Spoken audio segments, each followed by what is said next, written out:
Hello everyone and welcome. In this video I will show you how to paint this background with watercolor cherries. I'm making a card, but feel free to create something different. Here are the products I will be using. All you need for this project are watercolor supplies, and if you are making a card, you will also need a card base. You do not need to use the exact products I'm using, just pick what you already have or that is in your budget. Painting cherries is very simple, so if you are a beginner, this is definitely for you.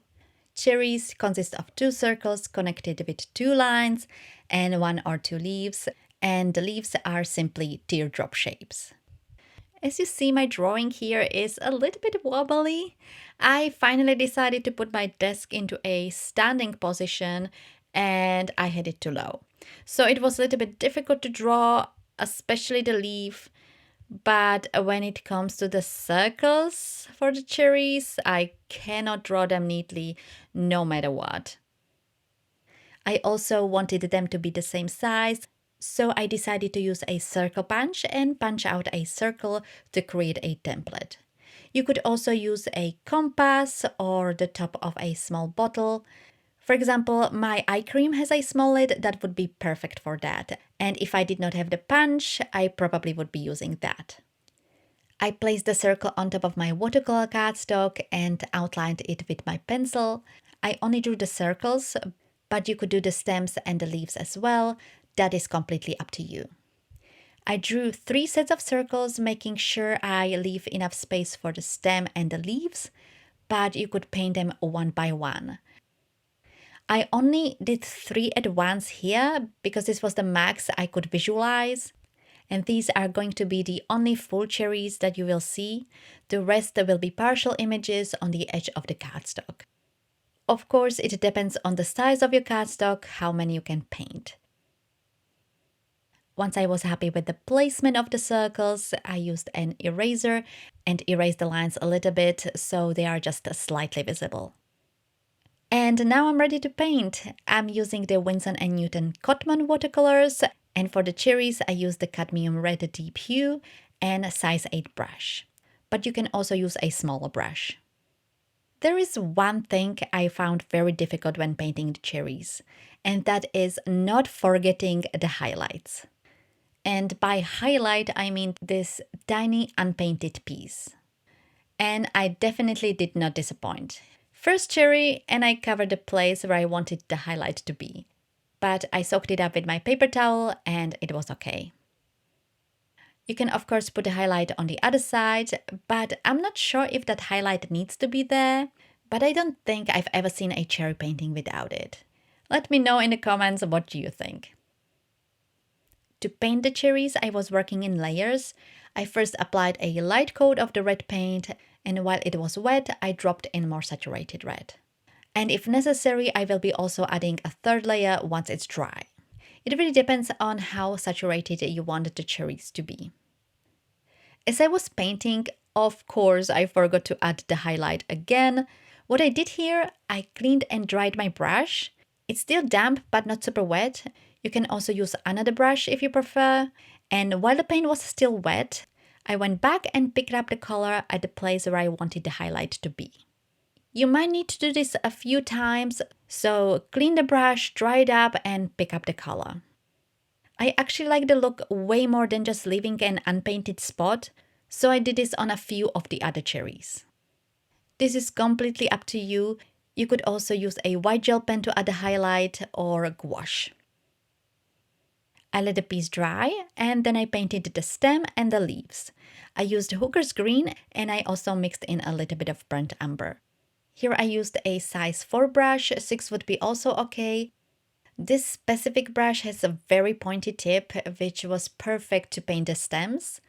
To paint the stems, I painted 2 lines joined together at the top. And make sure you also create a tiny curve so it doesn't look too stiff. And then I painted the leaves. I painted 2 of them, but you can paint only 1. I also flipped my paper around so it's easier to paint. I watch quite a few watercolor artists and they don't do that. They keep their paper steady in one place, but I'm pretty sure they do that for filming. I cannot do that. I have to move my paper so it's more comfortable for me to paint. And I slowly painted each leaf. I usually speed up my videos so you don't really see that I work slow. How shall I say it? Not necessarily I struggle with painting the leaves, but I'm still learning watercoloring, and my leaves are often hit and miss. And by miss, I mean I have to fix them and adjust the shape.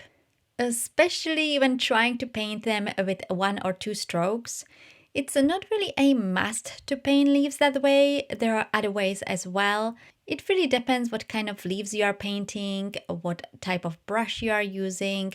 For example, here maybe the brush was too small, but I really like painting with this brush. And also, when painting, you do what feels comfortable to you. There is no right and wrong way in painting, at least in my opinion. You can try a method, and if you do not like it, you try something different. But I did give it a try. I did try painting the leaves in two strokes. I started with a line first to create a stem, and then I painted the leaf. I painted it with two strokes. I started with the tip of the brush, and then I pressed down while creating a slight curve, and then I went back to the tip of the brush. And then I repeated it on the other side. Of course, it did not work for most of the leaves, but I at least gave it a try. Some of them I had to fill in and also correct the shape. And I do like the results. After I finished painting the leaves, I worked on the other cherries that are going to be around the edges of the cardstock, like you would have on a pattern paper. I will speed this up even more so you can see the whole painting process. I did exactly the same thing as before. First I drew the circles and then I painted them using a red paint, and then I painted the stems and the leaves. And at the bottom left, I'm going to paint only the stems and the leaves. There is no space for the cherries.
So I finished the painting, and the next step is optional. Most of the time when I use watercolors, I have to add splatter. I do like the painting without it, but when I use watercolors, I just have the need to add splatter. Watercolors and splatter to me go together. I used green and then the red paint, or actually the other way. I first splattered the red and then the green, and I let it dry. Once it was dry, I removed the washi. Before you do that, actually even before you add the splatter, do a last look check. Sometimes when you are creating a background with a pattern and you remove the washi, there might be some empty looking spaces on the sides. On my painting, it looks okay, but at the bottom left and right, I could have fitted a quarter or less than a quarter of a cherry. It did not really matter here, it was not that big deal, but sometimes you really have visible empty spots. You could also paint on a larger cardstock and cut it down, and you would not have this issue. I hope you know what I mean, and if anything is unclear, just ask in the comments. Next, I adhered the panel on top of a card base. Recently, I started using a liquid glue to adhere the panels because I'm constantly running out of a tape. Here I'm using a wood glue. I applied it all over the back of the watercolor panel. I placed it on the card base and I used an acrylic block to hold the panel in place while the glue is drying. Since this is a cat, one thing is missing, and that is the greeting. Here I picked a sentiment saying let's celebrate. I have a few sentiments pre-made that I stamped and heat embossed on a black cardstock, and then I cut them into a banner. But if you do not have stamps, you can write it yourself using a white gel pen. If you do not have a black cardstock, you can paint a piece of cardstock black using the watercolors, or use a white cardstock and a black pen. Or you can also write the greeting directly on top of the panel with the cherries, but I would do this before I started painting, so you know where to place the cherries.